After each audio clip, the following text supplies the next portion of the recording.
কিছু মুসলিম কেন শুধুমাত্র রমজান মাসেই বিভিন্ন রকম পাপ কাজ থেকে বিরত থাকে? যখন তারা রোজা রাখে,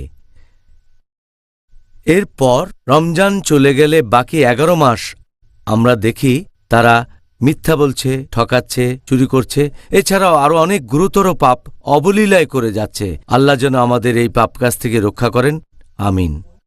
ব্যাপারটা এমন কেন যে লোকগুলো ঠিক কোন কারণে 11 মাস ধরে এই পাপগুলো করে আর 1 মাস করে না? এই কারণটা সম্পর্কে আগেও বলেছি যে আমাদের আগে উদ্দেশ্যটা জানতে হবে।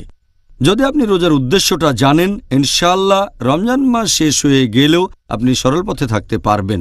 আমি একটা উদাহরণ দিয়েছিলাম যে একটা হলো কাজের পদ্ধতি আর একটা উদ্দেশ্য। লোকজন হয়তো পদ্ধতিটা জানে, খাবার খাওয়ার পদ্ধতি, প্রথমে খাবারটা তৈরি করবেন, মুখের ভেতরে দেবেন, সেটাকে চিবাবেন, তারপর গলা দিয়ে নামিয়ে দেবেন। তাহলে কাজটার পদ্ধতি ভালো করে জানেন। রমজানের ক্ষেত্রে ব্যাপারটা একই, কিন্তু পরে যদি কেউ গলায় আঙ্গুল দিয়ে বমি করে ফেলে, এতে করে তার স্বাস্থ্য ভালো হবে না। তাহলে এখানে কি হচ্ছে?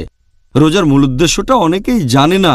উদ্দেশ্য হলো তাকওয়া বৃদ্ধি করা, যাতে করে আল্লাহ সুবহানাহু ওয়া তাআলার কাছাকাছি থাকতে পারি। এটাই হচ্ছে আসল উদ্দেশ্য।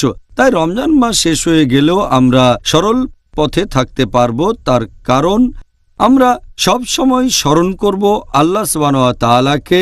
আর যখন আমাদের গুনাহ ক্ষমা করা হবে, যখন আপনি গুনার জন্য অনুতপ্ত হয়ে ক্ষমা চাইবেন, যে আপনি স্বীকার করছেন কাজটা ভুল, সেজন্যই ক্ষমা চাচ্ছেন, তখন থেকে আপনি সেই কাজটা অবশ্যই আর করবেন না।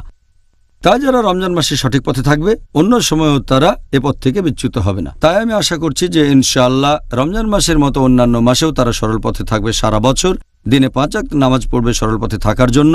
রমজান মাসে বছরে একবার শরীরের সার্ভিসিং হবে, পাশাপাশি আত্মারও সার্ভিসিং হবে।